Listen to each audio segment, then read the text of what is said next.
പെൺകുട്ടിയാണ് അനിയന്റെ കല്യാണം. പിന്നെ നാരായണന്റെ വീട് ഈ അതിന്റെ അപ്പുറത്തല്ലേ, എപ്പോ വേണമെങ്കിലും ഒന്ന് വിളിക്കാമെന്ന് കരുതി.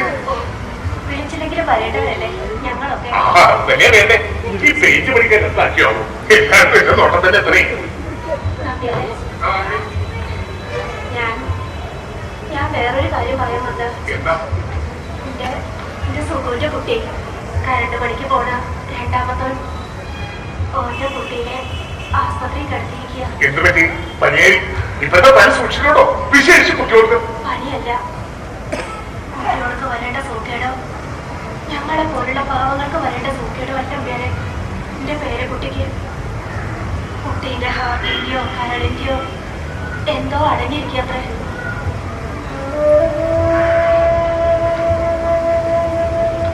എന്തെങ്കിലും ഓപ്പറേഷൻ നടത്തിയില്ലെങ്കിൽ കുട്ടിയുടെ കാര്യം ഇടങ്ങേറിലാവുന്നു. അതിന് 50,000 രൂപ കെട്ടിവെക്കണത്രേ.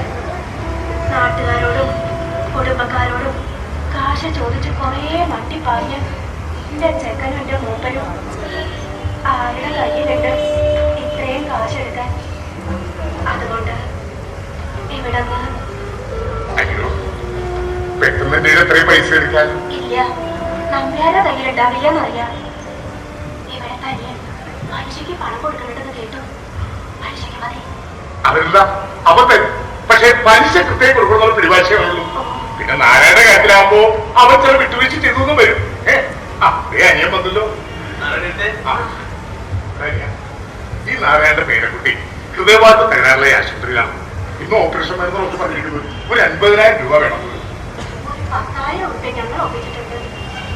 ബാക്കി ഒരു 40,000 രൂപ ഇവിടുത്തെ കയ്യിലുണ്ടെങ്കിൽ പലിശ തരാം.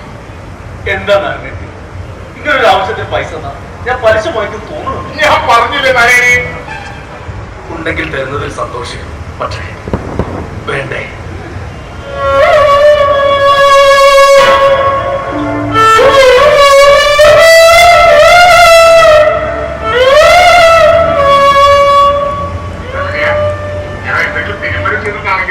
ഏട്ടനെന്താ ഒന്നും അറിയാത്തത്? ഉള്ള കാശ് മുഴുവൻ കിട്ടുന്ന നാട്ടുകാരറിയാം. പിന്നെ കല്യാണത്തിന് പന്തലും സദ്യക്കൊക്കെ ഒരു വലിയ തുക അഡ്വാൻസ് കൊടുത്തിരുന്നു. ഇതിപ്പോ പെയിന്റ് പണിക്കാർക്ക് എങ്ങനെ കൂലി കൊടുക്കുന്നു വിചാരിച്ചിരിക്കുന്നത്? എങ്ങനെയെങ്കിലും സഹായിച്ച പുണ്യം കിട്ടും നമ്പ്യമാരെ.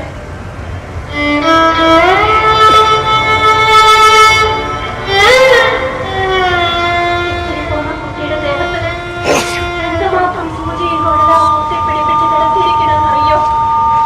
ആ കിടപ്പ് കാണാൻ കഴിയാത്തതുകൊണ്ട് ചികിത്സിക്കാൻ കാശില്ലാത്തവരുടെ മക്കൾക്ക് ഈശ്വരൻ സൂക്കേട് തരുന്നത് കൊല്ലാൻ മാത്രമാണോ നമ്പ്യമാരെ?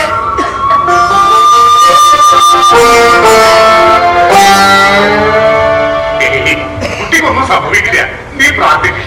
നിനക്ക് ഞാൻ ഏട്ടന്റെ കയ്യിൽ ഒന്നും ഉണ്ടാവില്ല എന്ന് ആരാണ്ടിക്കറിയാം. ഞാനാണെങ്കിൽ അതിലും വലിയൊരു ബുദ്ധിമുട്ടില്ല. നാരായണ ചെന്ന് വേറെ വല്ല വഴിയുണ്ടോന്നോ? ഇതങ്ങനെ നീട്ടിവെക്കാൻ പറ്റിയ കാര്യമല്ല.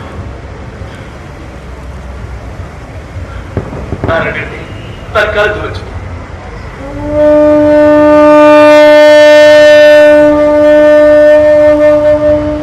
ഇത് കളയുന്നല്ല, എന്നെ കൊണ്ടാവും ഒരു സഹായം.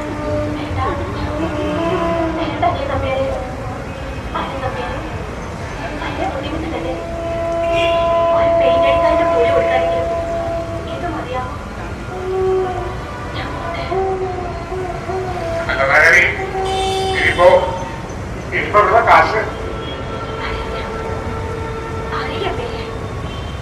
ഞങ്ങളുടെ കയ്യിലോ ബാങ്കിലോ കാശ് ഇരിക്കില്ലാലോ.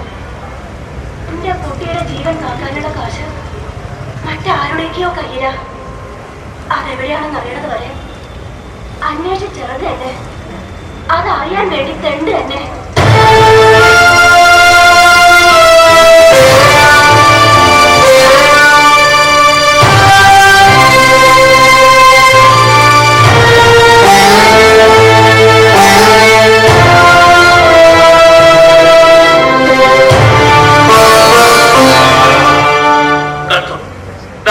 കൂടെ രോഗം കൂടി വരാന്ന് വെച്ചാ പിന്നെ ഏട്ടാ ഇന്ന് തന്നെ ഏട്ടത്തിന്റെ വീട്ടിൽ പോയി കുട്ടികളെ കുട്ടികൾ വരണം.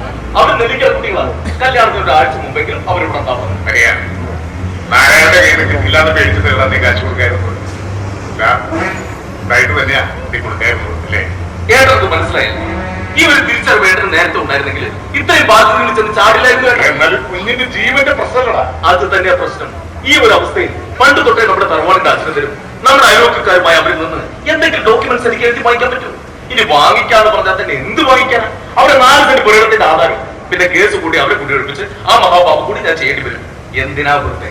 തിരിച്ചു തരാൻ ശേഷിയില്ലാത്തവർക്ക് പണം കടം കൊടുക്കരുത്. ഏട്ടനറിയില്ല, ചിലപ്പോ നീ പറയുന്നതായിരിക്കും ശരി. ഏട്ടനുണ്ടോ എടുത്ത് ചാടി വിലവരുത്തി വീട്ടിൽ മണ്ടായി പോയി. അവര് കാര്യം ഏട്ടൻ വിഷമുണ്ടെന്ന് എനിക്കറിയാം. പക്ഷേ നമുക്കില്ല ഏട്ട പ്രശ്നങ്ങൾ. ഇപ്പൊ തന്നെ ഒരു 50,000 രൂപ കേസായിട്ട് എന്റെ കയ്യിലുണ്ട്. അതിൽ 40,000 രൂപ താൽമാനം വാങ്ങിക്കാനുള്ളതും ബാക്കി 10,000 ഏട്ടൻ ജാമ്യം നിന്ന് കേസൊക്കെ കുറിക്കടയ്ക്കാനുള്ളതുമാണ്. എടാ കുറിയുടെ പൈസക്ക് പിന്നേക്ക് വെച്ച് ആ കാശെങ്കിലും നാരായണിക്ക് തരില്ല. സ്വന്തം ജീവിതം കടപ്പെടുത്തിയിട്ട് മറ്റുള്ളവരെ സഹായിക്കുന്ന ഏട്ടന്റെ ഏർപ്പാട് ഞാൻ സമ്മതിക്കില്ല.